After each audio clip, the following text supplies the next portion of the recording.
Bueno, nuestro equipo está conformado por Valdés Castellano, José Antonio, Morales Vázquez, Ramón Alberto, Mendoza Ruiz, Irán Enrique, Urbina Alvarado, Francisco Alonso.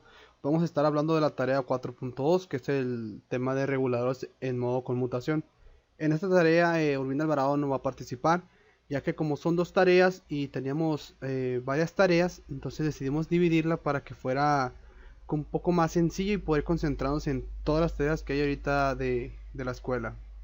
Entonces yo voy a estar hablando hasta el final en este tema, que va a ser los ejemplos que tenemos puestos aquí en esta tarea. Voy a explicar el circuito reductor, convertidor reductor, que es un circuito que cuenta con un diodo y un transistor para conmutar. Lo que hace este circuito es que todo se centra sobre este capacitor, el funcionamiento se centra sobre este capacitor y la carga de aquí. Que lo que va a pasar es que nosotros sabemos que un capacitor se va descargando cuando lo desconectamos de determinado voltaje. Por ejemplo, aquí son 12 volts. De 12 volts se va a ir descargando gradualmente hasta que llegue a cero. En algún punto estamos de acuerdo que va a pasar por el voltaje que nosotros decíamos. Por ejemplo, si nosotros decíamos 6, algún momento en el que se esté descargando el capacitor tiene que pasar por esos 6. Y entonces, por ejemplo, si nosotros pues decíamos esos 6 volts, tenemos que encontrar la manera de que este switch, de este conmutador, esté switcheando en el justo momento en el que llegue a los 6 volts deseados y lo conecte otra vez para que vuelva a agarrar energía y luego lo desconecte otra vez para que se mantenga en el 6 y así lo esté conectando y desconectando muchas veces para mantener el capacitor cargado en ese valor. Esto pues agrega pues, oscilaciones alrededor de ese valor deseado, que en este caso pues ni siquiera no se le puso ningún límite, sino que se dejó a 12 volts. Eh, pues la simulación arroja esta forma de onda, que pues vemos que después de tener un comportamiento transitorio donde va subiendo, eh, el capacitor tiende a dejar a la carga en el mismo valor. Cuando llega al valor deseado, se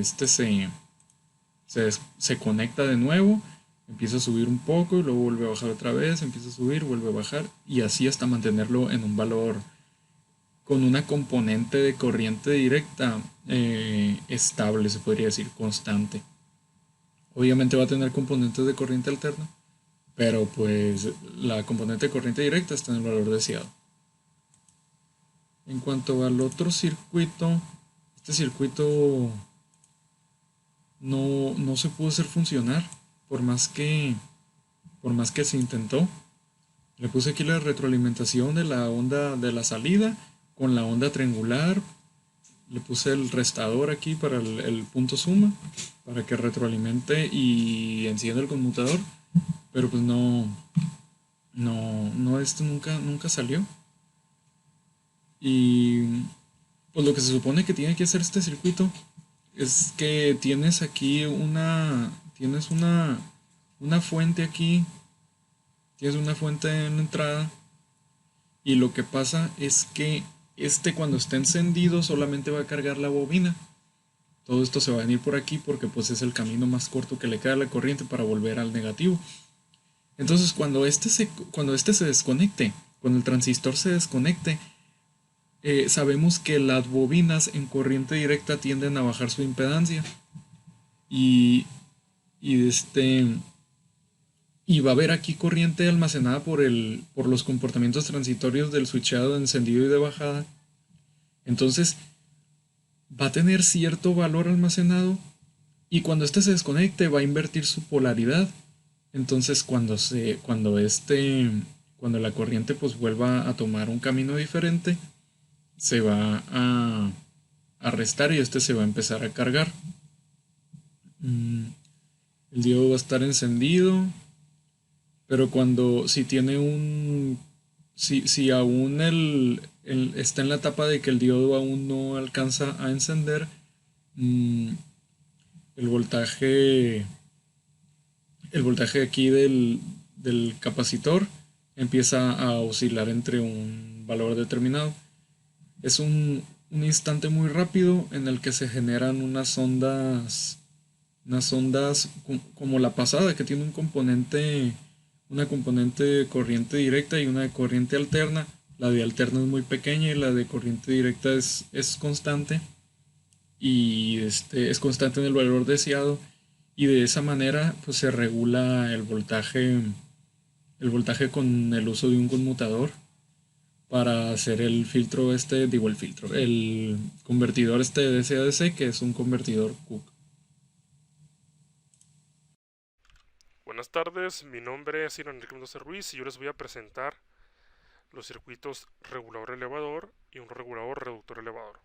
A primera instancia tenemos aquí un diagrama de circuito que pertenece a un circuito regulador elevador. ¿Ok? Y a su vez tenemos dos modos de operación, que estos van a depender del estado que se encuentre en nuestro transistor, ya sea en circuito cerrado o en circuito abierto. El modo 1 pertenece cuando el transistor está en estado de cortocircuito, donde básicamente nuestro capacitor se va a descargar y el voltaje y corriente se van a ir en esta única zona del circuito, provocando un almacenamiento tanto de corriente como de voltaje en nuestro inductor. ¿Ok? Y cuando nuestro transistor está en estado abierto, que entra en modo 2, básicamente el voltaje que tenemos a la entrada se va a la carga y el voltaje y corriente que tenemos en el inductor también se va a la carga, provocando una elevación de voltaje y de corriente. ¿Ok? Ahora bien, vamos a ir al área práctica, que pues básicamente va a ser una simulación. ¿Ok? De este circuito, donde tenemos una conmutación regulada y aquí donde tenemos una conmutación variable, ¿no? Donde nosotros decidimos qué tiempo va a permanecer almacenándose energía en el inductor y ver cuál es el pico de voltaje que nos da nuestra carga. Muy bien, vamos a ir primero con la conmutación regulada, ¿no? Podemos ver en nuestro diagrama, o más bien en nuestro osciloscopio, una forma de onda que tiene un pico de hasta 16.44 volts. Prácticamente se cumple la teoría, ¿ok?, que nos dice el regulador elevador, que básicamente cuando esté conmutando nuestro transistor se va a almacenar energía en nuestro inductor, y cuando esté en estado abierto pues básicamente se va a ir la energía almacenada, tanto la almacenada como la de entrada hacia la carga, y se va a presentar una elevación de voltaje, ¿no? Muy bien, como ya sabemos qué es lo que pasa, y aparte mencionar que el principio de funcionamiento básico de este regulador elevador es que vamos a presentar en la carga un voltaje mayor al que tenemos nosotros en la entrada, ¿ok? Muy importante, el cual se puede mostrar aquí, ¿no? Claramente. Ahora bien, vamos a ir con nuestro circuito de conmutación variable, donde nosotros vamos a decir qué tanto tiempo va a permanecer almacenándose energía en el inductor para ver qué tanto voltaje va a caer en nuestra carga. Ok, a primera instancia tenemos un voltaje de 11.251 volts, que básicamente es el voltaje de entrada menos el voltaje que nos pide el diodo. Ok, y pues obviamente pues como no tenemos un voltaje almacenado ni corriente almacenada aquí en el inductor, pues no va a pasar nada, ¿no? Simplemente va a pasar el voltaje que tenemos en la entrada directo a la carga. Ahora vamos a pasar a almacenar energía en nuestro inductor, y ahora lo vamos a abrir para que vean el pico de voltaje. Ahí puede ver los picos de voltaje que son de hasta de 2.4 kilovolts, y mientras más lo dejamos presionado, más voltaje se genera, más corriente se va almacenando en el inductor, provocando un pico muchísimo mayor, que va a hacer que prácticamente se trabe el osciloscopio, ¿no? Que nos muestra 46.601 kilovolts.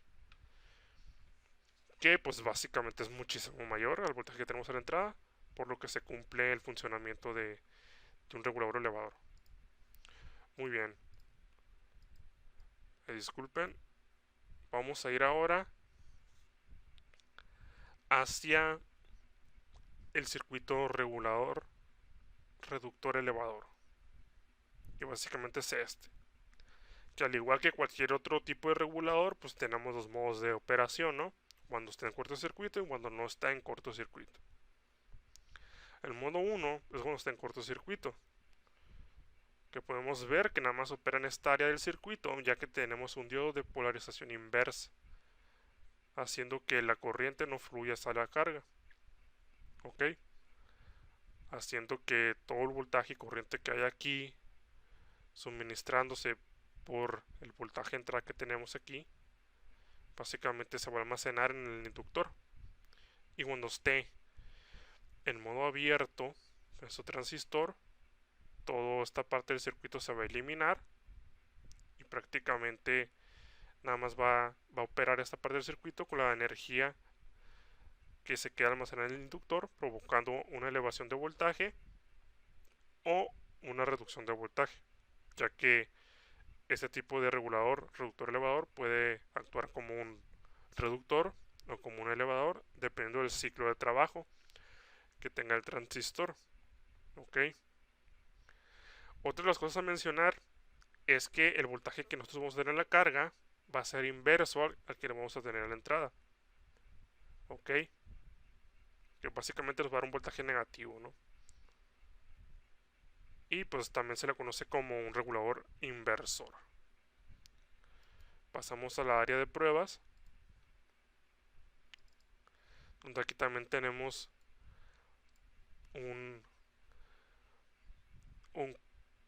una conmutación regulada y acá tenemos una conmutación variable, ¿no? Vamos a pasar al área de trabajo.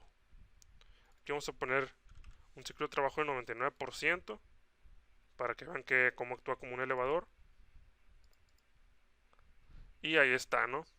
Prácticamente se cumple la teoría que a un cierto ciclo de trabajo opera como un regulador elevador, presentándose un voltaje mayor al que tenemos en la entrada de 14.20 volts, ¿no? Y a un voltaje inverso, ¿no? Un voltaje negativo. Muy bien. Ahora vamos a ver cómo se comporta con un ciclo de trabajo mucho mayor, mucho menor, de 10%. Bueno, aquí prácticamente está actuando de la misma manera que el regulador elevador, ¿no? Básicamente la teoría nos dice que dependiendo de un ciclo de trabajo, supongamos que nosotros tenemos un ciclo de trabajo que del 50% en adelante va a actuar como un regulador elevador y de 50% para abajo va a actuar como un regulador reductor. ¿Ok? Básicamente aquí no se cumple eso, no sé a qué se deba, pero pues es parte de la simulación, ¿no? Aquí vamos a poner un ciclo de trabajo del 99% porque por alguna razón no deja simular correctamente esta parte del circuito. Ahora vamos a ver cómo se opera con una conmutación variable. Puede verse los picos hasta de menos 4.5 kilovolts, etcétera, etcétera, que al igual, mientras más mantenemos presionado, más voltaje se almacena, más corriente se almacena, y pues actúa como un regulador elevador, ¿no? Pero a la inversa, que haría lo mismo que el reductor, dependiendo del ciclo del trabajo, ¿no? Pero en este caso, pues no es así. Y pues esto sería todo por mi parte. Muchas gracias. Bueno, los ejemplos son el 9.4 al 9.7 como tenemos aquí en la tarea. El 9.4 que nos dice que tenemos un regulador, le voy a hacer zoom mejor. Se nos dice que tenemos un regulador reductor, que es el de la figura 9-12A. Y se nos dice que tenemos un voltaje de BS, el BS que es igual a 12 volts. Y tenemos un voltaje promedio de salida que es igual a 5 volts, que es el VA. Y el voltaje de los componentes ondulatoria pico a pico de salida es de 20 mV. Y tenemos una frecuencia de conmutación del 20 kHz. Y se nos da tres incisos, que es A, B y C. En el primero, en el inciso A, debemos determinar el ciclo de trabajo, que es K. El B es la inductancia del filtro, L, y el capacitor del filtro, C. Teníamos una ecuación que era 9-34, entonces esta, al sustituirlo, tenemos que es el BA entre el BS, que es el 5 entre 12, entonces tenemos el punto 4167, que vendría siendo ya en porcentaje el 41.67%, que nos da el ciclo de trabajo. Y también tenemos la ecuación 9-37, ahorita era la 34, perdón, disculpe. Y tenemos que la L es esto que tenemos aquí, esta ecuación, que vendría siendo el 5 por el BS menos, BA por BS menos BA. Entre, tenemos el punto 8, que era el componente ondulatorio pico a pico del inductor se limita al punto 8, eso nos da el problema, por 25.000 que tenemos aquí, y por otra vez por el BS. Esto nos da 145.83 microhenrios. Y del inciso C tenemos la ecuación 9-39, que es el punto 8 que nos da el problema, el punto 8 per entre 8 por 20 por 10 a la menos 3 por 25.000. Esto nos da un total de 200 micro. Ahora tenemos el ejemplo 9-5, que se nos da un BS de 5 volts, un voltaje promedio de salida de 15, una corriente promedio de carga IA que es del punto 5 amperes, la frecuencia de conmutación se nos dice que es de 25 kHz, y tenemos 150 de inductancia. Tenemos 150 de inductancia, y lo del capacitor tenemos 220 micros. Se nos dan varios incisos: el ciclo de trabajo, sacar el ciclo de trabajo, la corriente del componente ondulatorio del inductor, la corriente a pico del inductor y el voltaje de la componente ondulatoria. Del inciso A, como estamos viendo anteriormente, tenemos que ver la ecuación 9-46. Al sustituir esto tenemos que podemos igualar 15, que es igual a 5 entre 1 menos K, y pues esto al hacer la operación tenemos que K es igual a 2 entre 3, entonces tenemos que es el punto 6667, y al pasar el porcentaje pues tenemos que es el 66.67%. También el inciso B tenemos que checar la ecuación esta, que es la 9-49, y es el 5 por 15 menos 5 por los 25.000 que teníamos ahorita en el problema. Todo esto no es el problema. Por 150 por 10 a la menos 6 por 15. Nos da un total de 0.89 amperes. Y de la ecuación también aquí se nos dice el 47, que es la misma que utilizamos arriba. Tenemos que es el IS, que nos dice que es igual a 0.5 entre 1 menos 0.667, que es la respuesta del inciso A. Esto nos da un igual al 1.5. Entonces la corriente pico a pico del inductor es esta que está aquí. Al sustituir la ecuación que tenemos que es 1.5 más el 0.89 que sacamos del inciso B entre 2, y esto nos da un 1.94 amperes. Luego tenemos el inciso D, que para esto tenemos esta fórmula que está aquí, la 9-53. Tenemos el punto 5 por el punto 6667, que es lo del inciso A, y tenemos el 25.000 que nos daba el problema por 220 por 10 a la menos 6. Esto nos da un total de 60.61 milivolts. Ahora tenemos el ejemplo 9-6. Se nos da un BS de 12 volts, una K de 0.25, 25 kHz, una inductancia de 150 micros y para el filtro C y la capacitancia del filtro pues nos da 120. También se dice que la carga, el promedio de la carga de IA es de 1.25 y tenemos incisos, tenemos el A, que es el voltaje promedio de salida, la componente ondulatoria de voltaje de salida pico a pico y la corriente ondulatoria del inductor, y también la corriente de pico del transistor. Bueno, se nos dice que partiendo de la ecuación 9 y el 58 ya vista, tenemos que es 12 por 0.25 entre 1 por 0.25, lo cual nos da 4 volts. Para el inciso B, tenemos que checar esta ecuación que está aquí también en todas. En esta y en esta son las del 6, las del 60, 65 y 62.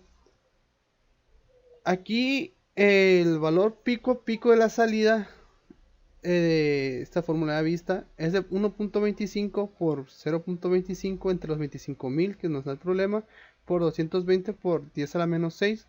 Entonces esto debe ser al resolverlo nos da 56.8 milivolts. Y luego en el de abajo también es un poco parecida, pero aquí vamos a usar los 12 que teníamos. Entonces sería 12 por 0.25 por entre 25.000 por 150 por 10 a la menos 6 nos da 1.8 amperes. Y el inciso D tenemos que checar esta ecuación, que es la guión 59. Entonces tenemos esta ecuación que está aquí. A sustituir lo que ya tenemos el IS que se saca partiendo de 1.25 por 0.25 entre 1 menos 0.25 pues nos da 41.4167 amperes. Entonces es esto que está aquí. Tenemos la respuesta de esta ecuación entre 0.25, entonces más, que es esto que tenemos aquí, más esto que está aquí, que es el 0.8 que hemos sacado aquí en el inciso C, entre 2. Entonces esto nos da un total de 2.067 amperes. Por último tenemos el ejemplo 9-7. Para el inciso A tenemos que sacar el voltaje promedio de salida. Para el inciso B la corriente promedio. C la corriente de componente ondulatorio pico a pico del inductor. Para el D el voltaje de la componente de pico a pico del capacitor. Para el E la corriente del componente ondulatoria pico a pico del inductor. Y para el voltaje de la componente ondulatoria pico a pico tenemos del capacitor, que es esto que está aquí. Y por último la corriente pico del transistor. Pues viendo todas estas ecuaciones es simple. Para el BA tenemos el menos 0.25 por 12 entre 1 menos 0.25 nos da menos 4 volts. Para el inciso B, que es el IS, entonces cada 1.25 por 0.25 entre 1 menos 0.25 que nos da 0.42 amperes. Para el inciso C viene siendo el 12 por 0.25 entre los 25.000 que siempre nos da los problemas, por 180 por 10 a la menos 6. Tenemos que ser 0.67 amperes. Luego para el inciso D tenemos el 0.42 por todo esto que está aquí, que es 1 menos 0.25 por entre 25.000 por 200 por 10 a la menos 6, que nos da un total de 63 milivolts. Para el inciso E tenemos que es 0.25 por 12, y esto entre todo esto que está aquí, que pues son 25.000 por 150 por 10 a la menos 6, que nos da 1.8 amperes. Y para el inciso F tenemos el 0.8 entre 8 por 25.000 por 220 por 10 a la menos 6, que nos da 18.18 milivolts. Y pues voltaje promedio, como nunca no le habíamos sacado ningún problema, pues aquí lo tenemos con las ecuaciones y todo. Tenemos que desarrollar esto. Entonces tenemos que, en el caso de circuitos sin pérdidas, nos dice el valor promedio de la corriente del inductor sería siendo la siguiente, que para el IL2, que es la corriente del inductor, tenemos IA BA entre el BAM, que es igual a la IA. Y pues básicamente al sustituir con estos valores tenemos que hacer 1.25 amperes. Y por lo tanto la corriente pico del transistor es la siguiente. Al sustituir todo eso tenemos que es .42 más 0.67 entre 2 más 1.25 más 0.8 entre 2 nos da un total de 2.405 amperes.